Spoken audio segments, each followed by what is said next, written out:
5 countries हैं, 5 nuclear power जिन्हें P5 कहते हैं, जिनमें चाइना भी शामिल है, उन्होंने इस पर दस्तखत किए हुए थे। लद्दाख उस डिस्प्यूटेड टेरिटरी का हिस्सा था। जब हिंदुस्तान ने 370 और 35A को रिवोक किया तो उन्होंने यूएन रेजोल्यूशन और एग्रीमेंट को डिसरिगार्ड करते हुए इस एरिया को अपना टेरिटरी डिक्लेयर कर दिया और साथ ये स्टेटमेंट दे दी कि लद्दाख यूनियन टेरिटरी में शामिल हो गया है। अब इससे हुआ ये था इम्प्लीकेशन, मैंने अरशद शरीफ साहब के प्रोग्राम में आज से 5 माह पहले ये कहा था कि इससे उन्होंने चाइना और इंडिया का जो बॉर्डर है उसका स्टेटस चेंज कर दिया और उन्होंने इसको अपना टेरिटरी डिक्लेयर करके इंटरनेशनल बॉर्डर बना लिया। अब चाइना अपने आप को असर्ट कर रहा है और इस हल तलब मसले में लद्दाख को चाइना अपना एरिया कहता है। अब उसकी इम्प्लीकेशन ये है कि अभी तक तो चाइना उस एग्रीमेंट की वजह से इसमें मुदाखलत नहीं कर रहा था, लेकिन अब जब हिंदुस्तान ने 370 और 35A को रिवोक कर दिया है तो अब न यूनाइटेड नेशन जा सकते हैं एहतजाज करने, क्योंकि इन्होंने वायलेट किया है यूएन रेजोल्यूशन को और यूएन एग्रीमेंट जो JKL एग्रीमेंट है 1948 का, उसको इंडिया ने वायलेट किया है। अब इस वायलेशन के बाद उन्हें चाइना से हजीमत भी उठानी पड़ रही है। अब ये चाइना के खिलाफ यूएन में जा नहीं सकते और खुद इतनी सख्त नहीं है कि चाइना को रोक सकें। आने वाले दिनों में यह मामला और बढ़ेगा और चाइना इस टेरिटरी को क्लेम करने में अब हक बजानिब है, क्योंकि इस वक्त इंडिया की जो पोजीशन है वहां पे वो एक एक्यूपाइड फोर्स वाली पोजीशन बन गई है और अब वो काबिज हैं इस रीजन के ऊपर जहां उन्हें यूएन एग्रीमेंट रोकता था। इस वजह से अब वो न यूएन जा सकते हैं, न खुद इतनी हिम्मत है कि वो चाइना को रोक सकें। तो आने वाले दिनों में हालात मजीद खराब होंगे और चाइना लद्दाख को अपना टेरिटरी क्लेम करेगा, क्योंकि वो नहीं चाहता कि इतने बड़े रीजन पर हिंदुस्तान के साथ वो इंटरनेशनल बॉर्डर शेयर करें उस एरिया में जिसको वो अपना क्लेम करते हैं। तो ये एक हारिस नवाज साहब भी हमारे साथ मौजूद हैं, एजाज जवान साहब, उनको भी शामिल गुफ्तगू करते हैं। हारिस नवाज साहब, पाकिस्तान को बात बात पर गीदड़ भपकियां लगाने वाला भारत लद्दाख रीजन में चीन के हाथों चारों शाने चित हुआ और चाइना ने भारत को सबक सिखाया, क्या कमेंट करेंगे इस पर आप?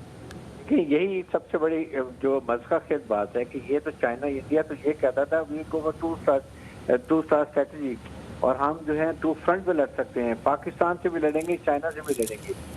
ये कश्मीरी निहत्ते जो बच्चे हैं बुरहान वाली की जो नस्ल ने पैदा की हैं, ये तो उनका मुकाबला नहीं कर सकते क्योंकि इनकी फौज अनट्रेंड है, अनप्रोफेशनल है और ये कश्मीरी औरतों बच्चों बड़ों को शहीद करने के आती हैं। अब जब कश्मीर वहाँ पर उन्होंने ये तकरीबन 1 महीने से वहाँ पर ये चल रहा था और उन्होंने 20 किलोमीटर एरिया पे कब्जा भी कर लिया चाइना ने, इनके पेट्रोल को कब्जा भी कर लिया और फिर पकड़े भी गए हैं और फिर वहाँ पर बैनर लगा रहे हैं और भीख मांग रहे हैं कि आप यहाँ से हमारे इलाके से चले जाए। ये तो इनकी फौज का हाल है और चाइनीज फौजी को धक्के दे रहे हैं और फिर इनके आप पॉलिटिशियंस को आप देखेंगे वो वहाँ पर किस तरीके से कह रहे हैं कि ये कोई भी पिछले 1 महीने से इंडिया का प्राइम मिनिस्टर जो एक नहायत ही मक्कार प्राइम मिनिस्टर है वो खामोश भीगी बिल्ली बना बैठा है, उनका ना डिफेंस मिनिस्टर बात करता है, चुप करके बैठे हुए हैं। और फिर उसके अपने अवाम की टेंशन डाइवर्ट करने के लिए उन्होंने क्या किया कि वो चीफ ऑफिसर हमारे जो ईद के दिनों में अपने ट्रुप से ईद गुजारने गए थे, वहाँ पर उनका मोराल हाई करने गए थे और फिर उनको ये भी बताया, मैसेज भी दिया क्रॉस बॉर्डर कि हम पूरी तरह तैयार हैं, don't do any misadventure like 27 फरवरी के। उल्टा वो प्रोपेगेंडा शुरू कर दी है। तो और फिर कहते हैं ये हमारा एरिया भी अगर आपका एरिया है तो यूनाइटेड नेशन का मिलिट्री ऑब्जर्वर वहाँ लाइन ऑफ कंट्रोल में क्यों आप बताई ना, तो इसका मतलब कि यूनाइटेड नेशन एक्सेप्ट करता है कि ये एक डिस्प्यूटेड टेरिटरी है। इसलिए इनको इतने जूते वाले अभी सामने शित हो गए।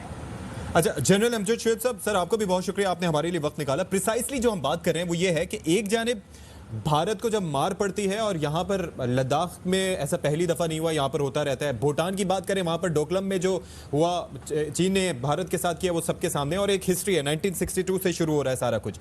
लेकिन पाकिस्तान को जब कहीं पर कुछ नहीं निकलती कसर तो फिर पाकिस्तान का नाम लिया जाता है। मीडिया के सहारे आर्मी चीफ का बयान था, उसको ट्विस्ट करके पेश किया गया और वहाँ पर भी सियासत करने की कोशिश की जा रही है, हालांकि उसमें भी भारत नाकाम रहा। देखिए, बात यह है कि हकीकतन तो इस वक्त बात होनी चाहिए थी लद्दाख के अंदर, लद्दाख में जो कुछ हो रहा है, सिक्किम में चाइनीज आगे हुए हैं, ठीक है, लेकिन उस पर तो सांप सूंघा है। अब भारत का मसला ये है कि इन्होंने जब से मोदी आया है इन्होंने झूठ बोल बोल के अपने आवाम को बेवकूफ़ बनाया और उसी पे सियासत की, उसी पे मोदी ने अपनी पॉपुलैरिटी बनाई, उसी पे इलेक्शन जीता। ये अपने आवाम की दुखती रग को समझ गए और उसी को ये हर वक्त छेड़ते रहते हैं। नतीजा ये कि जब सर्जिकल स्ट्राइक नहीं की तो उनको झूठ बोल के कि जी सर्जिकल स्ट्राइक की तो बड़ा अपना वाह वहां से हासिल की। इसी तरह कह दिया कि जनाब हम जाके बालाकोट में 300 लोग मार आए हैं, आपने देखा कैसा बड़ा झूठ बोला और जनाब मोदी साहब इलेक्शन जीत गए।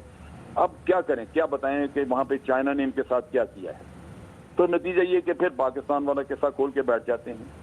हालांकि वहां पे चीफ ऑफ आर्मी स्टाफ ने बड़े अपने जवानों की तारीफ की कि आप तैयार हैं, उनके जज्बे की तारीफ की और भारत को एक स्ट्रॉन्ग मैसेज दिया कि जनाब हम आपकी बालादस्ती किसी भी सूरत कबूल नहीं करेंगे और ये कश्मीर में जो कुछ आपने की हमें कबूल नहीं है, हम इसको इस चीज को अंडू करेंगे।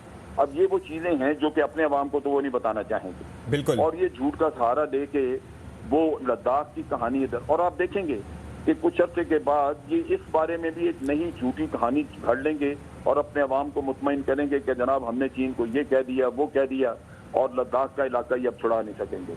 असल वजह ये है कि ये यकतरफा जो कदम इन्होंने उठाए थे, जो इन्होंने कब्जा किया था, यूनियन टेरिटरीज बनाई थी, उस वक्त भी चाइना ने एहतजाज किया था।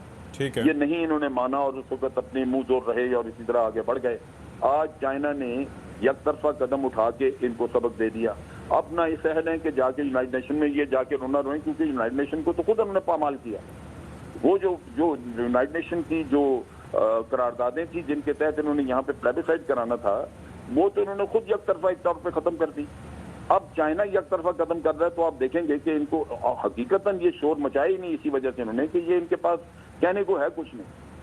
ये एक एक्सपेंशनिस्ट पावर और चाइना ने देख लिया कि ये हर तरफ अपने पांव फैला रहे हैं। नेपाल के इलाके पे भी कब्जा, सिक्किम कब्जा, इधर लद्दाख में पांव फैलाए हुए हैं, कश्मीर के ऊपर भी है। और फिर रोज आए दिन चाइना को धमकी दे देते हैं कि जनाब आप हमारी सॉवरेनिटी वायलेट कर रहे हैं, ये सी पैक बंद करें, यहाँ पे डैम क्यों बना रहे हैं। और ये वो इलाका जो ईस्टर्न लद्दाख का है, ये कराकोरम हाईवे के करीब पड़ता है। चाइना ये अच्छा, प्रिसाइसली एक चीज बड़ी इंपॉर्टेंट है जनरल एजाज अवान साहब, नहीं कर सकता। जनरल साहब बड़ी इन्वेस्टमेंट चाइना कर रहा है सी पैक के ऊपर, बिल्कुल, और वो इन्वेस्टमेंट जो है वो भारत के रहमो करम पे छोड़ दे, ये कैसे हो सकता है? ऐसा नहीं हो सकता। ठीक है जनरल एजाज अवान साहब, इसी पहलू पर मैं भी आपसे बात करना चाह रहा हूं कि ये जिस जगह भारत अपना इन्फ्लुएंस बढ़ाने की कोशिश कर रहा है वो सिल्क रोड से सिर्फ 8 किलोमीटर के फासले पर है, and that is very concerning. जाहिर है कि सी पैक का सारा सेटअप वहां से जाता है और वो आपको पता है कि शायरा करम हमारे लिए कितनी अहमियत रखती है। तो इसके ऊपर ऑब्वियसली ना सिर्फ ये कि चाइना का कंसर्न है बल्कि पाकिस्तान का भी कंसर्न इस पर होना चाहिए और जायज बनता है। जी यकीनन, देखिए इस पे पाकिस्तान का कंसर्न है और पाकिस्तान इस पे रिस्पॉन्ड भी करेगा। चाइना और पाकिस्तान का ये स्ट्रेटेजिक इंटरेस्ट है जो शारा रेशम है। अब जो पाकिस्तान आर्मी चीफ की स्टेटमेंट को मिसकोट करके, मिसकंस्ट्रू करके वो पेश करने की कोशिश कर रहे हैं, ये इनका हमेशा से कोशिश रही है कि एक पाकिस्तान आर्मी को डिस्क्रेडिट किया जाए खुद लोगों की नजरों में, और एक जो कश्मीर के अंदर जो लोग हैं जो इस वक्त एलानिया अपने शहदा को पाकिस्तान के झंडों में दफना रहे हैं, उनको डिमोरलाइज करने के लिए ये उनको एक फॉल्स मैसेज देना चाहते हैं कि पाकिस्तान आर्मी को आपसे कोई दिलचस्पी नहीं है। मेरा ये ईमान है और मुझे यकीन है कि एक सिपाही से लेके पाकिस्तान आर्मी चीफ तक कोई भी शख्स हिंदुस्तान के साथ कश्मीर के ऊपर किसी किस्म की कोई लचक दिखाने को तैयार न है न होगा। और ये जो स्ट्रेटेजिक इशू है,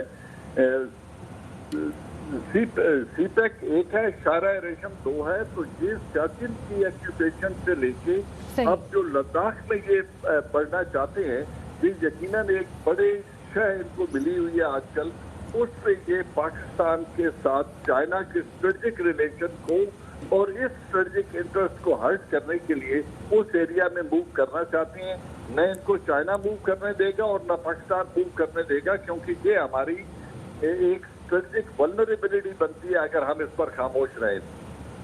हारिस नवाज साहब, चाइना के हाथों भारत को सुबकी का सामना करना पड़ा और भारत उसके बाद भीगी बिल्ली बन गया, लेकिन उसके बाद खामोशी इख्तियार की गई और अब जो डाइवर्जन है वो पाकिस्तान की तरफ भारत की जानिब से की जा रही है। मीडिया के सहारे पाकिस्तान के खिलाफ हर्जा सराई शुरू कर दी गई है भारत की जानिब से।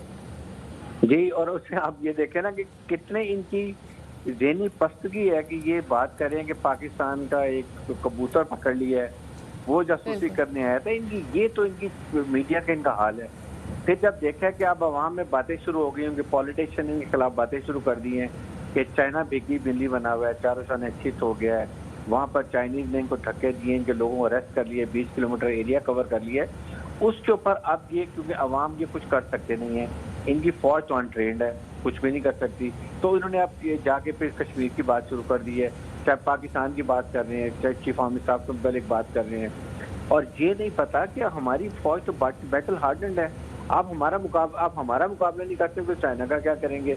और फिर ये फंस इसलिए गए हैं कि अमेरिका ने इनको मिसयूज कर लिया है इस तरीके से कि कश्मीर, वो चाह रहा था कि कश्मीर भी जो है वो इंडिया को ले आए, फिर लद्दाख में इंडिया को बिठा दिया है ताकि सी पैक हमारा किसी हालत में कामयाब ना हो सके। इसी वजह से चाइना मेरे ख्याल में बड़ी अच्छी स्ट्रेटजिक मूव की है कि उन्होंने आपका राइट फ्लैंक हमारा सिक्योर कर दिया, सी पैक के रास्ते को सिक्योर कर दिया, केकेएस को सिक्योर कर दिया, और अब पाकिस्तान चाइना बहुत तेजी से सी पैक कंप्लीट करेंगे।